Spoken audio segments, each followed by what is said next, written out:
Hello and welcome to Legal Thinking. I'm Ed Wootton. Today we're talking about bereavement following a sudden unexpected death with the charity To Wish. Our guests will introduce themselves shortly, so without further ado, let's roll tape.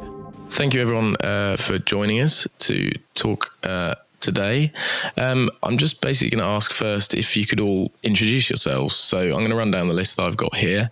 I'll start with James. Would you mind introducing yourself, telling us a bit about your role and your background, please? Yes, no problem. Thanks, Ed. So my name is James Hall, and I head up a company called Ripples Wellbeing. So we offer many services, including counselling, and specifically grief and bereavement counselling is one of our sort of biggest arms. We work in partnership with To Wish. So we have a number of counsellors that we provide service for To Wish to support those families in need. We also offer training and other bits and pieces too. But in a nutshell, that's me, and it's great to be here. So thank you. Great. And Kirstie? Thank you. I'm Kirstie Edwards. I'm the Bereavement Services Manager at To Wish. So myself and my team cover support in England in our phase one of the expansion. So currently from Cheshire down to Somerset, and all of the families that have been affected in those areas. To Wish is across Wales and phase one of England, and I'm sure I'll explain a little bit more when we get into it in a bit. Yeah, definitely. We'll give you a chance to do that in a sec. So, and Ali as well. So I'm Ali Cloak. I'm a partner at RWK Goodman, and I work in our clinical negligence and inquest teams. So I'm involved supporting families where they are involved in either the inquest into the death of a loved one, or where they have reason to think that negligence may have played a part in the death, and so they're looking for help to investigate what happened. Okay, so thanks very much, everyone. First of all, let's talk about To Wish. So, Kirstie, you alluded to it a bit there. Let's talk about the charity's background, your mission. What do you do? So To Wish is a Welsh-founded charity. We started 12 years ago following the awful circumstances of our CEO and founder, Rhiannon Manning's. It was a night like any other. Rhi was at home with her 3 children and husband. The 2 eldest had their baths and were sat in front of the TV having some warm milk before bed. And George, who had just turned 1 5 days earlier, was learning to crawl, pottering around on the floor. While playing on the floor, George fell to one side, and Rhi, thinking nothing of it, babies of that age learning to crawl, she casually started walking towards him. And as she did, he went into a seizure. She called for her husband, Paul, and together they took George to the local hospital, where sadly he died several hours later. Rhi and Paul dealt with their griefs in very different ways, but Rhi does talk about how amazing the professionals were trying to keep George alive. But what happened afterwards is that no support was available. Nothing was offered to Rhi, to her other children, Holly and Isaac, or to Paul. And as a consequence of that, 5 days after George's death, Paul left the family home, and it wasn't until police knocked on Rhi's door a couple of hours later that she found out her husband had took his own life, consumed by the grief of losing their youngest child. So just the most awful of circumstances, and at all points in this, following George's death and then following Paul's, no support was offered. And so To Wish was really created out of that gap of provision, really.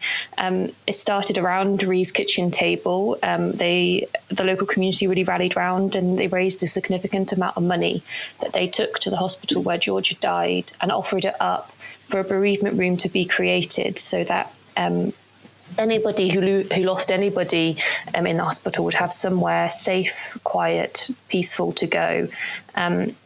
A space that wasn't available to Rhi and her family following George's death. And that's an arm of our charity that we continue to do today. So we create and refurbish bereavement rooms across Wales and England, so that families and friends have those spaces in hospitals following the most awful moments of their lives. But what was important, I guess, to the Tawish story is that Ree didn't stop there. She then went and spoke with teams at the University of Wales Hospital in Cardiff and asked them what was the statutory offer of support following, at that point, a paediatric sudden and unexpected death. And they were very open and honest to her and said, that there isn't anything statutory, really. Often they will do their best to share numbers, to share leaflets with family members. But ultimately, once that family has left through the A&E doors that they came in a couple of hours earlier, the medical staff often don't see them again, so ensure if or what support was accessed. And also, support services, so sadly, because of funding and other circumstances, come and go so often that those leaflets and numbers that are handed out might not still be available to the family.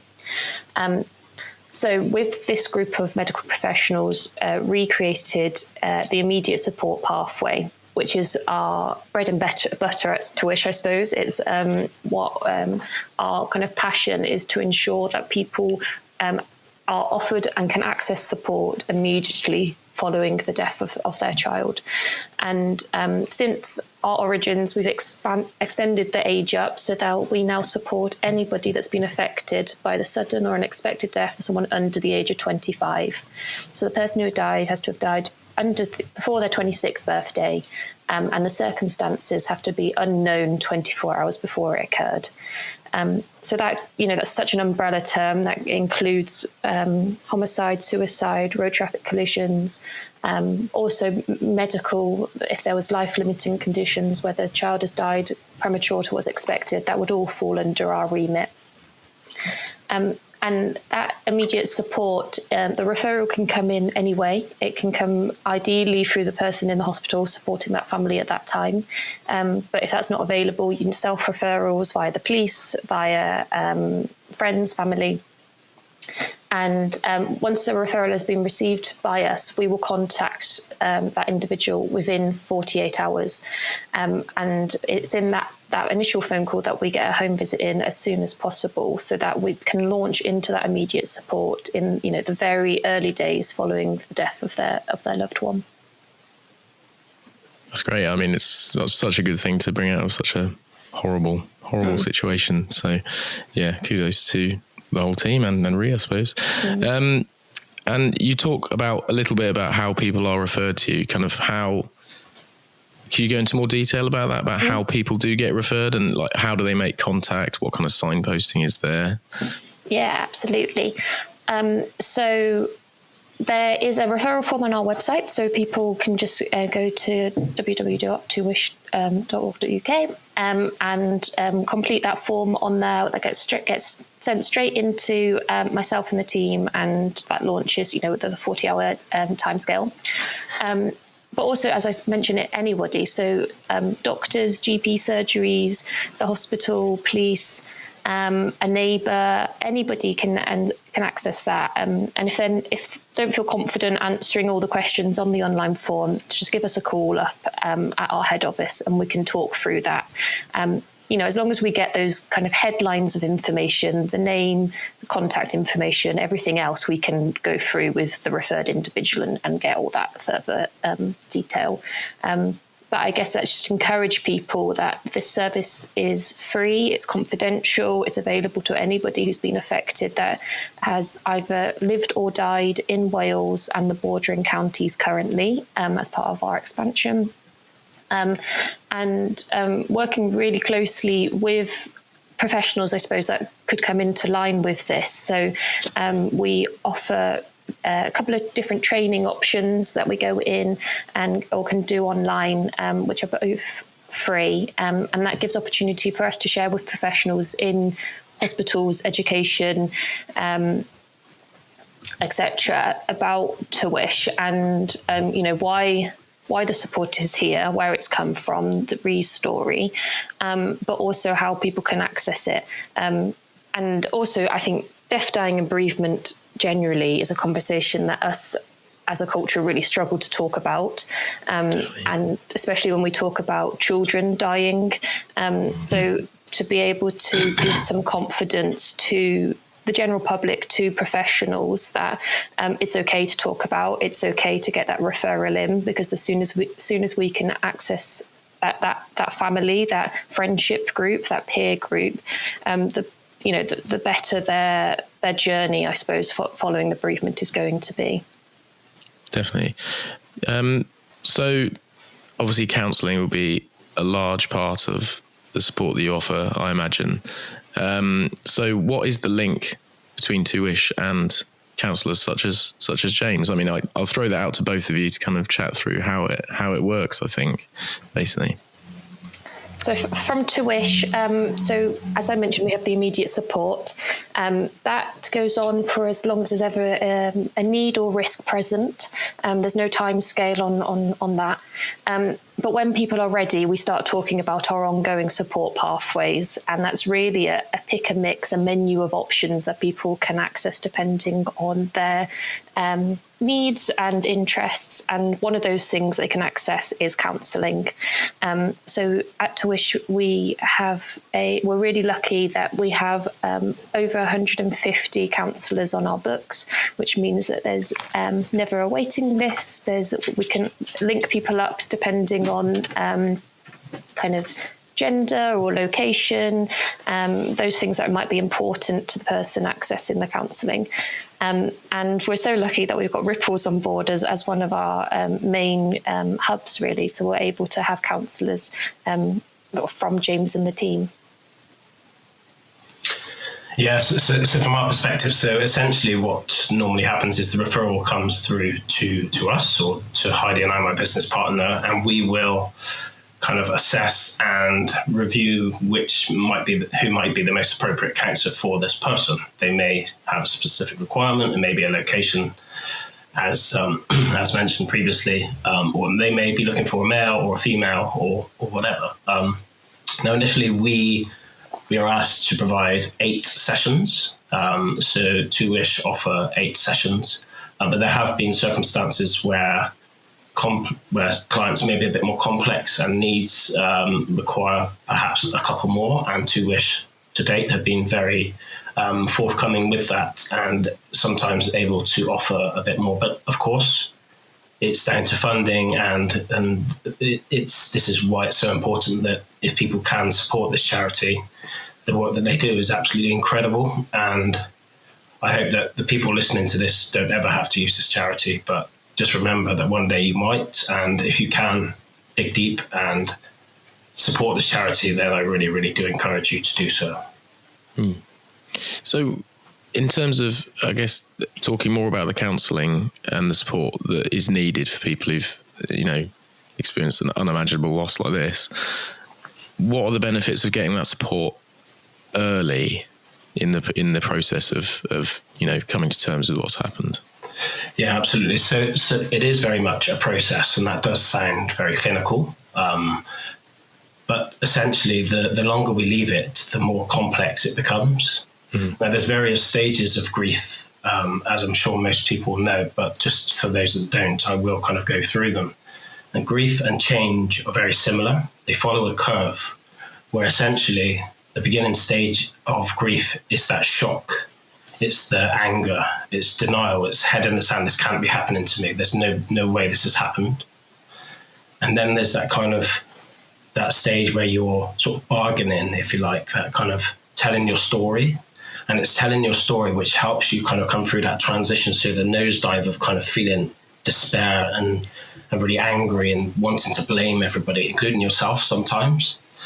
The bargaining stage, which essentially is what the counselling helps facilitate, is you to tell your story, the client to be able to open up, to feel compassion, to feel like they're being held in a place that's non-judgmental, that's caring and full of heart. And we have 4 qualified counsellors, and we also have some students which don't work with these clients because they are quite complex, if I'm honest. So we leave this to the pros. I'm one of those. I'm very fortunate to have 3 other amazing women that support us and Tuish But essentially, once that bargaining kind of happens through the counselling process, you eventually start to come to that upward trajectory, which is when you start to accept things. And 8 sessions to be able to accept a grief or loss, if I'm honest, is probably unrealistic, because it takes years, maybe never, actually, if I'm honest. Grief is something that I don't think we ever get over. I think we learn to adapt and evolve and find workarounds, but counselling can help to provide tools and an ear which is non-judgmental, which doesn't have opinions, which can just allow the client to explore freely, openly, without judgment, and to feel really like they're having that kind of metaphorical hug. We work remotely. We work in person too, if location suits. And it's life-changing. I've had counselling myself, being honest. My journey wasn't always in counselling. I'm actually an electrician, which is madness. But there we go. Mental health sent me on my own journey, but that's a whole different story. But bereavement and loss, very similar to change. It takes time to adjust. And early intervention is absolutely critical, because the longer we leave it, the more complex it becomes. So if we can intervene quite early on, clients feel held. They feel like there's hope. They feel like they're not alone. And I think that's really important. So, yeah. James, is there such a thing as too early? Are there ever cases where it's, you actually say, let's just hold on a second, there's a bit too much going on here? Absolutely, yeah. I think with, especially when we're talking about losing a child, or somebody under the age of 25, that's a child to me anyway, to be honest.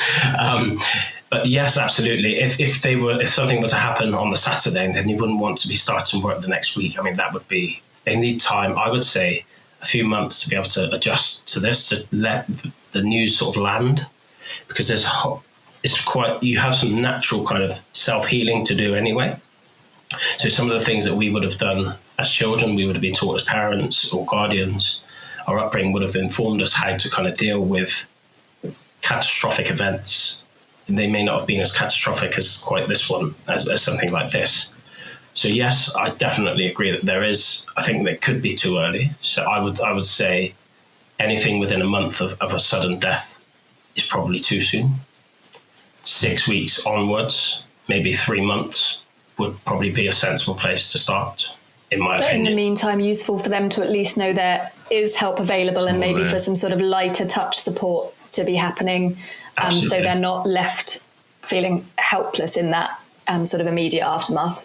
Absolutely, and I know that To Wish offer lots of different other things, such as like coffee mornings and things like that, where people can go along to these events, and it's shared lived experiences. So group therapy is not for everybody, and this isn't really group therapy, but it kind of is in a sort of strange way. But it is useful to find commonality, to seek out people that have been through this experience, because it can feel very lonely, it can feel very dark. And just hearing and seeing others around you that can give empathy, they can share lived experience, it provides us with hope.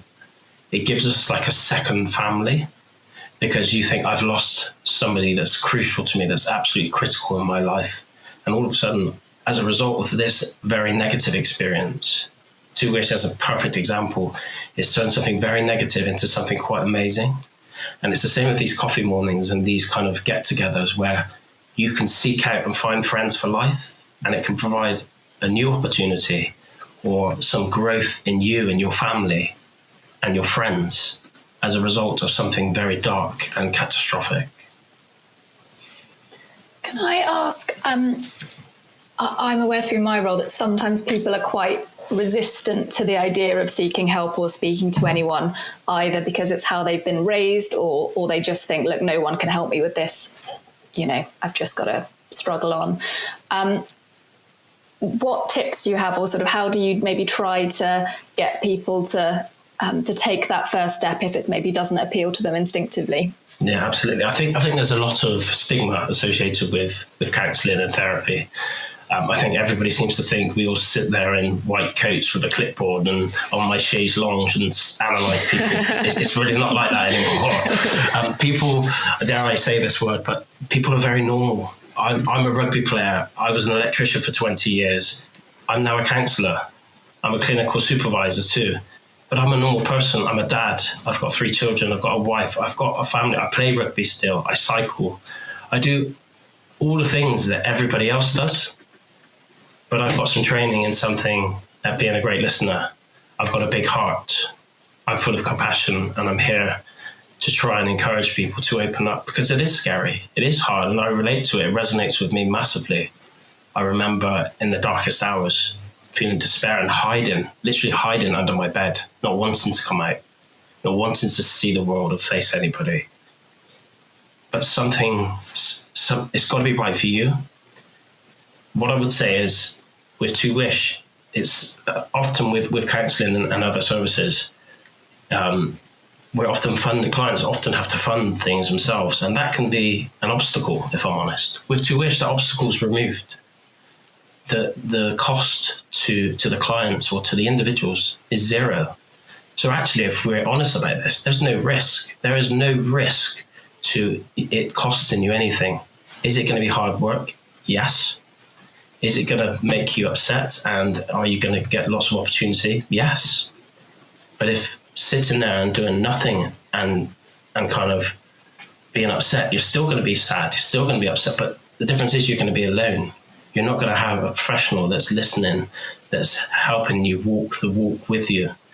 And I kind of use the analogy of, if we're in a boxing ring or something like that, I'm in your corner with you. I'm G'ing you up. I'm helping you on this fight to kind of get better, to improve, to overcome. This is what our role as counsellors is to be in that corner with these people. But it's a long-winded answer, I appreciate.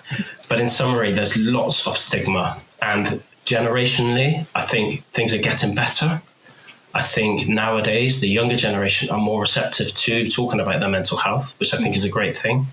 I think COVID played a huge part in opening everybody's eyes. And that was a horrendous event that happened there, and is still ongoing, let's be honest. And the effects of that will be going on for years to come. But again, a whole different kind of worms probably there.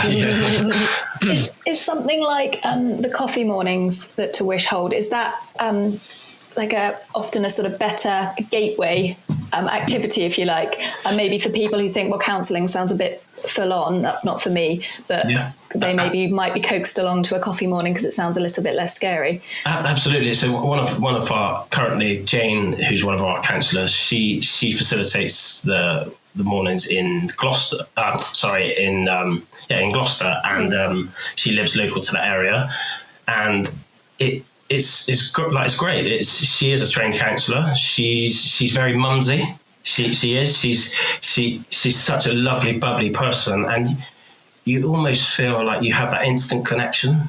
And she's not really trying too hard. That's the thing. She's just being her, and really normalising counsellors, because I promise we are normal people. We're not all as scary as we look, and hopefully I don't look too scary. But to somebody, it can be daunting, sat in a room or even on screen.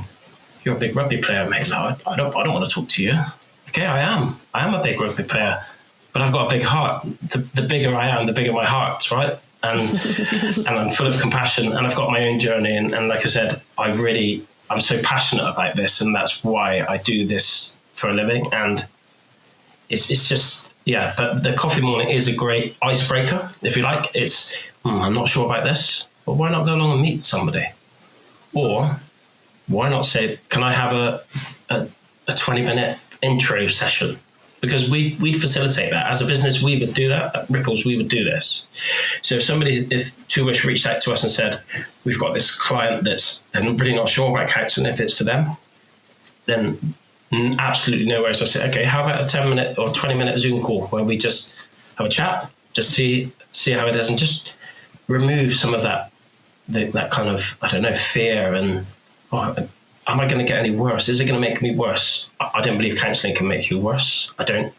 If we're making people feel worse, it might temporarily, but it's part of that process that I mentioned before. So does that make sense? Yeah. Okay. So just to bring Ali in as well on the kind of the questioning side. The processes that you go through, Ali, and I think actually I'll probably throw this out not in sequence, but however anyone wants to come in on this kind of topic, but I'll run it across all of you, but I'll start with Ali, is the process of kind of police inquiries, inquests and fatal claims and all that kind of thing. How do you see that impacts upon people, and kind of what steps do you take to perhaps help people get through the challenges that you understand they're going through when they're going through that process? Because obviously you're just seeing it from the legal side of things and trying to get through that process, but you obviously want to ensure that they're looked after and stuff like that. So how do you work with people like James or To Wish to kind of help them? So I'd start by saying it's difficult because there are these concurrent processes that are probably competing in some ways, and where there is an inquest or a claim or a complaints process or an internal investigation or something like that. One of the things that lots of people comment on is just how disconcerting it can be to just sort of every time they look in their inbox, there'll maybe be another document that's been sent to them from the court that's something that just new information or something they didn't know, or perhaps a post-mortem or something like that can just instantly send them completely reeling when they may have been having a few hours where they felt quite composed. And so I think all of these processes have the potential to sort of derail in that way. And I suppose from my side of things, just try to be really aware of that. Try to be really realistic with people at the start about what the processes do involve, so they can make a decision as to whether, the extent to which they want to involve themselves, because there is a degree of choice in that. And, looking into a claim for some people will be the last thing they want to do, because they just don't have the appetite to find out more. They don't have the headspace. They just don't feel they can cope. They may just not, their view may be, look, it honestly doesn't change anything. They've died. How it happened, isn't going to get me any further along. And then other families take the very opposite approach. And I think they actually put all their focus and energy into that investigation or that claim as a way of processing it, trying to understand it. And people also often talk about they sort of want to do right by the person who died and almost take on that battle on their behalf, which is admirable, but can come with its own stresses and challenges, as you can probably imagine, because that process is then carrying a lot, and sometimes the expectations can be far beyond what that process can really achieve for that family. Yeah, and sorry, and James and Kirstie, do you see that as well in the things that you do with people who've experienced an unexpected death of a child, that they may be going through an inquest or kind of that kind of legal process? Do they have those kind of impacts on their grief process? Yeah, so in my experience, inquests often cause more trauma than the actual event itself. What tends to happen is people, by the time an inquest normally would come out, it would be probably a year or several months definitely afterwards. And actually that's about it's stirring everything back up again. And it's that in itself can be very traumatic. So somebody may be a bit more content or at peace with where they're at in their journey. And then the inquest comes in and all of a sudden it stirs all that back up. And often, in my experience, some of the clients that I'm working with currently, actually with To Wish, there's quite a lot of inaccuracies with some of these reports that come through, and it's really disconcerting, actually. And there's 3 different versions of the same event, and that is traumatizing clients. Really, it's quite scary, actually, what happens. But also, because it's the law, and no offense to the law, I work with lawyers a lot. There's a lot of jargon. There's a lot of legal speech, and there is in counselling to a certain degree. But I think we almost need, as counsellors, maybe we need a crash course in legal jargon, because actually maybe that might be useful for us to be able to kind of explain what some things mean. And whilst it's not our role to kind of go into an inquest per se, just being that supportive arm, I think could be useful. And I think, less jargon in counselling and the law would be very helpful. Sure. So, sure. yeah. So I'd say, obviously defending the lawyers here, I would say that's where it's probably, if you are able to have representation through an inquest, that's the advantage of having them, because they can translate the legalese and that jargon, and they can hopefully explain everything to you in a way that it becomes more manageable. And we'd also act as the basically the point of contact with the court. So I will always ask my clients how they want to receive the information. Do they sort of want me to call ahead and say, look, quite a lot of documents have come in, I'm going to send these to you, this is what it's going to include, and sort of give them notice? Or do they want to receive everything the minute it comes in? And people have really different preferences on that. But just, asking them actually what works best for them. And just some of that practical side of things, I think can make a big difference.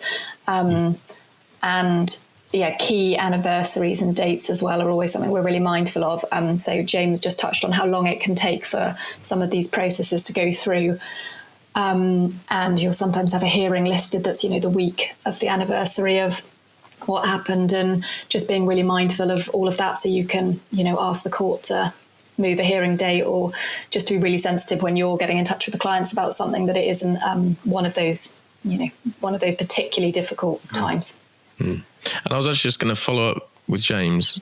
Do you ever see, though, what Ali was saying about the resolution of the inquest process and finding what happened and doing right by the person who's died? Do you find that's helpful to the grief process? Put the trauma of the process aside, once they get to the end of it, do you find it's actually more beneficial in that way sometimes? So I've not had one come to that conclusion yet.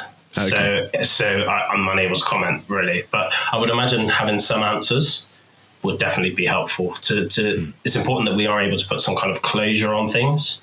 Having things open, such as inquests and stuff like that, it just leaves it all open, doesn't it? And having that closure, then perhaps somebody's able to grieve truly, and they've got an answer. Because what it does is it's not ambiguous anymore. So some of the blame, some of the self-blame, some of the making things up and inventing things, because that does happen when we're tangled up in grief, that's explained, and it's categorically, this is not your fault. This is a result of X, Y, or Z. And that definitely will help the grieving process, because and you have in black and white that is not, particularly if you're blaming self, because there's many people that do blame themselves.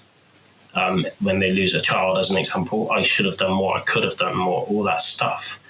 Did I do CPR correctly? All that kind of, and then when the inquest says this is not a contributory factor or any of that stuff, that gives you peace and definitely a sense of closure, definitely. Okay, so bearing in mind time, keeping to time,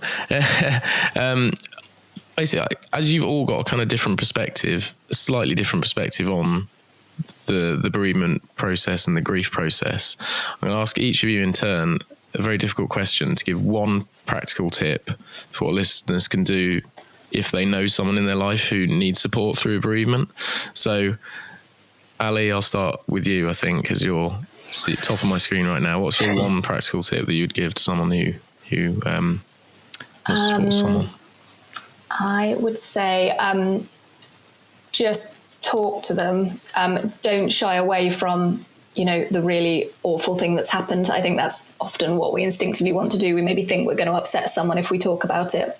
And I think actually it's the opposite. The truth is they're thinking about it anyway, and knowing that they can talk to you about it is far more important. So I think, don't be afraid to say that person's name, ask them about how they are that day. And just sort of don't shy away from talking about it, even if even if you're not an expert and you don't think you have all the answers. I think just being there is the main thing. Okay. And James?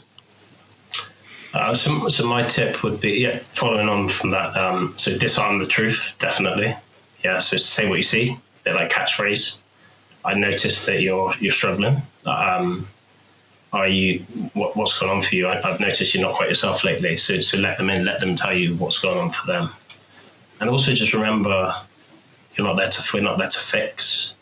And remember your level of responsibility. What is your role? Are you their counsellor? Are you their friend? Are you their family? And depending on what the answer to that is, will depend on the level of support you can give. So actually, know your limits. Don't be a rescuer. But we all want to. We all want to fix people. That's what we want to do. It's our human instinct to make people feel better. I can tell you now, whether you're qualified to the hilt, you're not going to make somebody feel better instantly in that moment. You can't rescue somebody that's going through pain and trauma of grief. So just, as you said before, just be there and give space and time and know your limits. Don't rescue.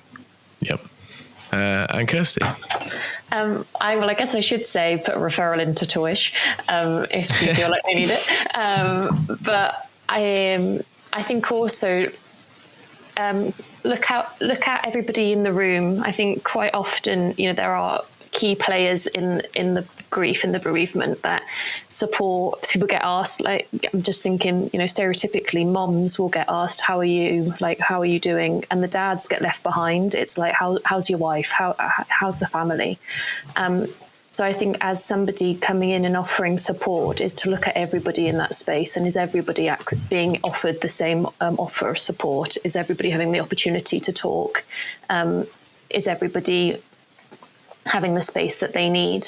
And I think it's so important that some, children may feel, siblings who have lost a sibling may feel like they're not able to express what they need to, because they now need to look after parents. Husband and wife feel like they need to look after each other, so they may not be expressing their true feelings on the matter. So I think, providing that space for everybody to have the opportunity is really important.